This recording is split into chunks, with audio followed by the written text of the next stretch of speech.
les amis, j'espère que vous allez bien, c'est Force Pingouin et aujourd'hui, toute nouvelle vidéo sur le chapitre 3 du PSS EAE tome 1. Donc effectivement, c'est la suite de ce livre hein, qu'on a fait expressément. Dans la précédente vidéo, on a fait le chapitre 2. Aujourd'hui, on va faire le chapitre 3. Chapitre 3 qui se nomme « Des accords secrets, les programmes de secours volante militaires nazis et fascistes ». Donc voilà, donc on va voir tout ça un petit peu de fond en comble, comme d'habitude, un résumé du chapitre. Alors ce chapitre-là, il a été vraiment très complet. Bon, par rapport au chapitre 2, il y a 2-3 informations en plus, sinon c'est pas vraiment la grande découverte du siècle, quoi. Donc voilà. Mais bon, ça va être très court cette vidéo, tout en ayant dans les détails, et surtout, allons à l'essentiel. Alors, comment ça commence? Ça commence quand c'est le 13 juin 1933. Donc en gros, à cette époque-là, l'Italie, parce que oui, effectivement, dans ce chapitre, on va voir l'Italie fasciste, enfin dite fasciste, et l'Allemagne nazie, pourquoi ils se sont associés. Donc du coup, le 13 juin 1933, Benito Mussolini, qui est en fait le leader incontesté de l'Italie à cette époque-là, et bien qu'est-ce qu'il a eu? Sur l'Italie, un crash. Alors bon, il y a un crash qui arrive, comme à Roswell en fait, si vous voulez, sauf que là, c'est pas aux États-Unis, ça se passe en Italie.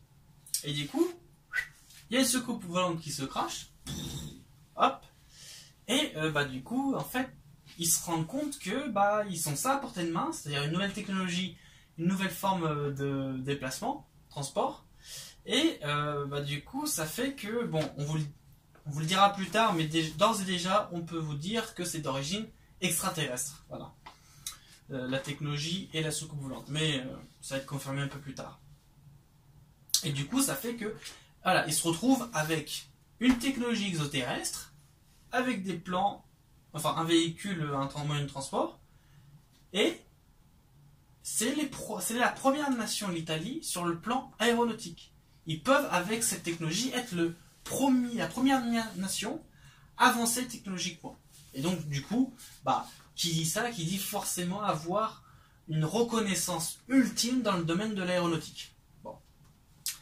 Donc, du coup, ils se retrouvent avec ce crash, et voilà. Alors, pour préciser, le crash, lui, il s'est fait près de Maderno, donc dans la Lombardie, en Italie. Et du coup, ça fait qu'ils décrivent tout simplement. Alors, je vais quand même vous citer la petite partie de ce livre.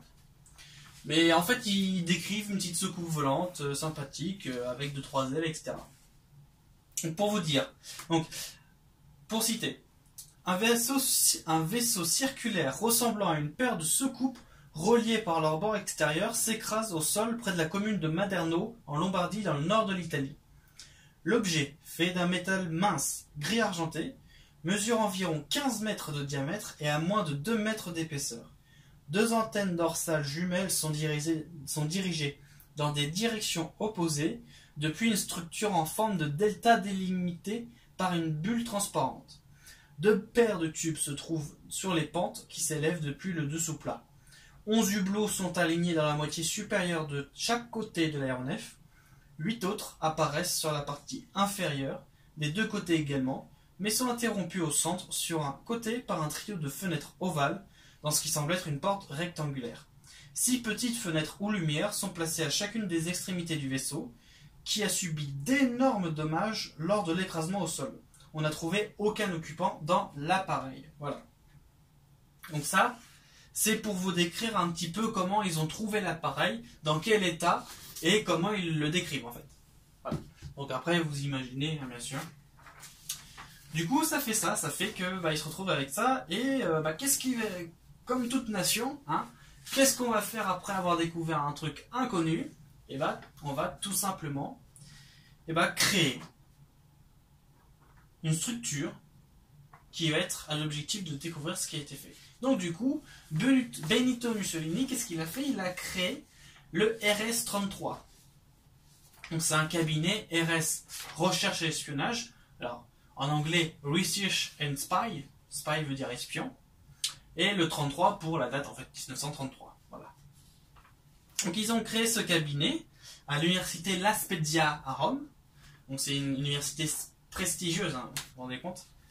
Et du coup, bah, ça fait que ce cabinet-là, il a été créé par Benito Mussolini, mais bah, il n'a pas forcément de temps à s'y consacrer. Donc du coup, il a nommé quelqu'un qui est, on va dire, entre guillemets, un ami proche de Mussolini, qui est tout simplement Guglielmo Marconi. Voilà. Donc après, on verra par la suite qu'il y a eu d'autres trucs dans lesquels il a été affecté à ce poste. Alors bon, ils sont en train d'étudier le projet, tout, machin, etc. Ils se rendent compte, et un cabinet, hop, une technologie vient, et du coup, ils sont là pour étudier le plan, pour étudier la technologie, puis ensuite pour faire profiter, parce que on est toujours dans une ère un petit peu post-Seconde Guerre mondiale, et ben, pour des fins militaires. Voilà, donc c'est un peu ça le truc. Et du coup, donc, encore une fois, c'est une petite description que je vais vous faire pour citer le livre, bien sûr. Alors, donc là, on parle d'une observation, donc après la création du cabinet, hein, on est bien d'accord. On parle d'une observation qui a eu lieu en 1936 et qui a été rapportée d'un agent secret qui est connu sous le nom d'Andrea et qui du coup a fait un petit croquis, mais en même temps, il fait la description du croquis. Donc, voici la citation. Il fut aperçu dans la matinée, et non dans la soirée, du lundi, écrit-il. C'était un disque métallique, brillant et reflétant la lumière, d'une longueur de 10 à 12 mètres. 2 avions de combat ont décollé d'une base située à proximité, mais ils n'ont pas réussi à l'atteindre, même à 130 km/h. Ils n'émettaient aucun bruit, ce qui donnait à penser qu'il s'agissait d'un ballon, mais personne n'a jamais vu de ballon pouvant se déplacer plus vite que le vent. Je suis certain que d'autres pilotes l'ont aperçu, et le rapport, est arrivé jusqu'à Ciano. Fin de la citation. Donc voilà. Donc c'est pour citer à peu près, comme d'habitude, hein, on est toujours sur la même moulinette. Hein. Ils voyaient un nouveau vaisseau, une soucoupe volante, mais ils n'ont pas le matos pour pouvoir faire une poursuite après cette soucoupe. Donc du coup, c'est toujours la même moulinette, hein, vous connaissez la suite. Donc c'est pour ça que je vous dis, il n'y a pas grand chose qui change du chapitre précédent, il y a juste 2-3 détails en plus. Et du coup, forcément, ils se sont rendus compte, les Italiens, que bon, ok, il y a des soucoupes volantes, tout ça, ça c'est bien.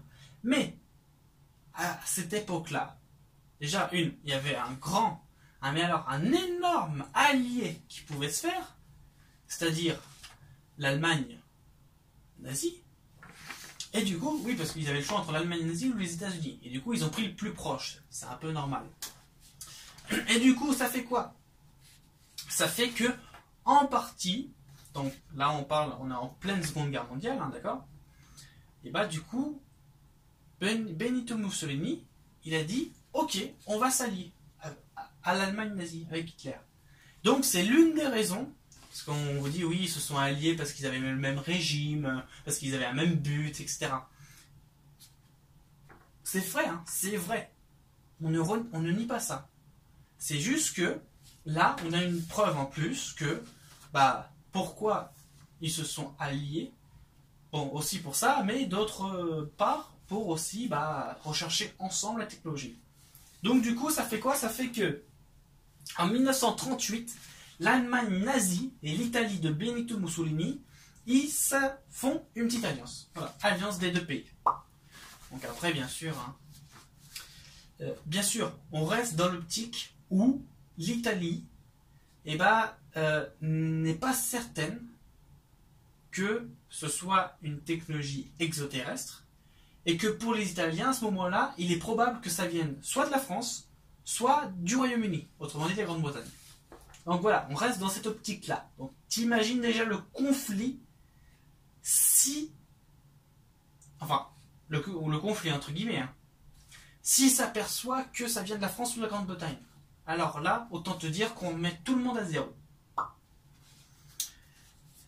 Ça fait toujours ça, hein. Quand tu as une technologie un petit peu plus avancée, effectivement, on met les compteurs à zéro. Alors du coup, donc, là, l'Allemagne nazie et l'Italie se sont alliés, donc forcément, on se partage les documents, on se partage les technologies, etc. Et forcément, qui a le contrôle de cette technologie pour la recherche? Bah, c'est Himmler, de l'Allemagne nazie, de la SS en plus. Donc c'est Himmler, avec la société du Vril, comme dit précédemment, et bah, qui vont réaliser cet objet. Donc c'est-à-dire que les Italiens ils vont fournir les documents. Hop. De leur côté, les sociétés de Thulé, Vril et le Soleil Noir vont soutenir avec Hitler les plans et la construction de cet objet. Et Himmler, lui, il va juste dire, voilà, il est conçu, il est bien. Et donc du coup, il a construit le Honnebu 2. Donc c'est une petite soucoupe volante en fait, hein, ce que vous voyez régulièrement dans les... Vous savez, c'est un peu la soucoupe volante, on voit souvent en image quand on tape Allemagne nazie soucoupe volante. Donc en fait, c'est bon, c'est un disque, hein, on va pas se mentir. Et dessus, tu as t'as les logos de l'Allemagne, donc c'est une croix noire avec des trucs gris, les 4 côtés gris. Et du coup, ça fait que en dessous, au lieu d'avoir des trains d'atterrissage, tu as des mitraillettes en 3. Voilà. Donc c'est l'image à peu près. Hein, donc voilà, c'est ça, le Honnebu 2. Je pense que vous aurez des images. Hein. Et du coup, ça fait que mine de rien, le Honnebu étant construit, donc là tu te dis, bon ok, la société du Vril avait raison, etc. Sauf que, on pourrait se dire que toutes les sociétés, y compris les cabinets, les études scientifiques et tout ça, et là ils se sont unis pour en plus apporter encore plus et améliorer le contenu de cette soucoupe volante. Sauf que Hitler, lui, en a décidé autrement. C'est-à-dire qu'il a dit, ok, bon, on va juste les confronter, les mettre en conflit tout le temps, comme ça, diviser pour mieux régner. Vous connaissez la suite. Hein. Et du coup, ça fait que, mine de rien, de fil en aiguille, et Hans, Himmler, je veux dire, c'est ça, c'est Himmler. Himmler, lui, pendant ce temps-là, il délègue. Parce qu'il se dit, bon, ok, je peux pas faire tout seul. Donc du coup, il délègue ce projet à Kammler, Hans Kammler. On va le retrouver un petit peu plus tard, vous savez où. Et du coup, ça fait que lui, Kammler, il a un truc tout prêt, un programme pour la SS. Alors, bien sûr, au préavis, la SS, avant que Kammler soit le commandant en chef, était comme un État à part de l'Allemagne nazie. Donc imagine un État dans l'État. Voilà. Donc, quand Kammler reprend les rênes, c'est ça qu'il a. Donc ça fait comme une sorte d'indépendance. Et du coup, Hans Kammler, qui dirige et teste le programme secret pour les SS, parce que, mine de rien, pour eux, le profit, c'était de militariser en progrès la SS nazie. Voilà. Donc c'était ça, en fait. Tout simplement. Faire des armes de guerre, faire des trucs pour améliorer la SS, etc. à des fins. Voilà. Et du coup, ça fait que la suite, vous la connaissez. Passons vite à l'essentiel. Opération Paperclip. Donc là, vous connaissez, c'est quoi l'opération Paperclip? C'est simplement l'extradition de personnel nazi vers les États-Unis. Ou vers des lieux qui leur sont en sécurité. Voilà. Et du coup, donc là, on est en plein Paperclip, justement. Et du coup, Paperclip, du coup, le gars, Kammler, hein, parce que mine de rien, il faut quand même y aller, et à la frontière de l'Allemagne, il repère qu'il y a la Suisse. Bon. Et justement, en Suisse, vu que c'est un pays neutre, et du coup, tu as beaucoup, soit de bureaux, soit de cabinets, soit d'ambassades de divers États étrangers. Et notamment celui des États-Unis. et tu as le bureau, bureau des services stratégiques, OSS, autrement dit des services secrets quoi. Bon.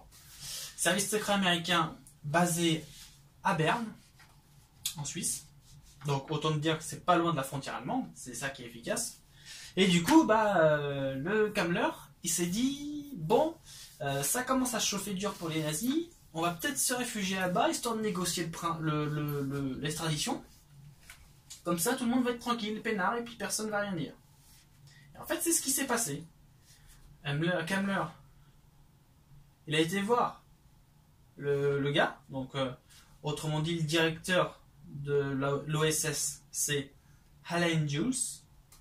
Et du coup, ça fait qu'il a dit, bon, écoute, tout le personnel nazi sous moi, là, tu le récupères avec moi, et tu l'extradies soit aux États-Unis, soit dans d'autres pays dans lesquels on n'est pas menacé, on est en sécurité. Et du coup, le gars, il a dit, ok, mais dans ce cas-là, je veux vos technologies. Ils ont dit tous les deux, ok. Donc du coup, ça a fait comme ça. Donc les Américains, ils ont récupéré le matos nazi, et les nazis sont partis en sécurité, et aux États-Unis. On va pas se le mentir, hein, d'accord? Et donc du coup, ça fait qu'après, donc vers les années 1962-1966, on voit qui à la NASA? On voit Kammler, Hans Kammler, personnel de la NASA, et non pas en prison par le procès de Nuremberg. Donc du coup, pour lui, c'est une occasion super, c'est nickel, nouvelle identité, tout ça, parce que t'imagines bien que Hans Kammler aux États-Unis, c'est pas très commode. Donc du coup, il s'est fait renommer, déjà pour avoir plus de sécurité et pour faire incognito. Voilà, c'est comme Hitler, il a été en Argentine. Bon, c'était un peu le même principe que l'Allemagne à cette époque-là. Hein. Et du coup, il s'est pas appelé Hitler, il s'est appelé autrement. Et après, il s'est fait une belle retraite et puis il est mort naturellement, tout simplement. Voilà. Mais c'est surtout qu'en fait, les États-Unis, ils ont accepté le personnel nazi parce que déjà, t'avais la guerre froide, c'était avec les soviétiques, si vous vous en rappelez. Donc ils voulaient à tout prix que les États-Unis aient la puissance pour gagner la victoire et gagner la guerre froide. Comme ça, les soviétiques, ils avaient que dalle, tu vois. Et pas du coup pour à la fois gagner le conflit et ensuite devenir, comme ils sont aujourd'hui, la superpuissance mondiale. Autrement dit, la première puissance mondiale. Voilà. Donc, bon. C'est toujours du problème, hein. C'est ce fameux conflit. Donc du coup, voilà, c'est pour ça qu'ils ont pris tout le personnel nazi, malgré ce qu'ils ont fait, aveugle, on prend tout, et hop, vous ramassez la sécurité. Mais, pour faire la conclusion, et oui, parce que c'est vrai que c'est passé un peu vite, pour faire la conclusion, je vais vous citer une phrase, enfin, beaucoup de textes, quoi. Pour vous dire que il n'y a pas eu que les États-Unis et l'Argentine, il y a eu un autre continent dans lequel les nazis se sont réfugiés. Voilà. Donc, alors, pourtant, c'est jusqu'à vous, non? Ah oui. Pourtant, Kammler tissait une toile encore plus complexe quant aux fructueuses technologies réalisées par un autre groupe qu'il avait contrôlé pendant la guerre.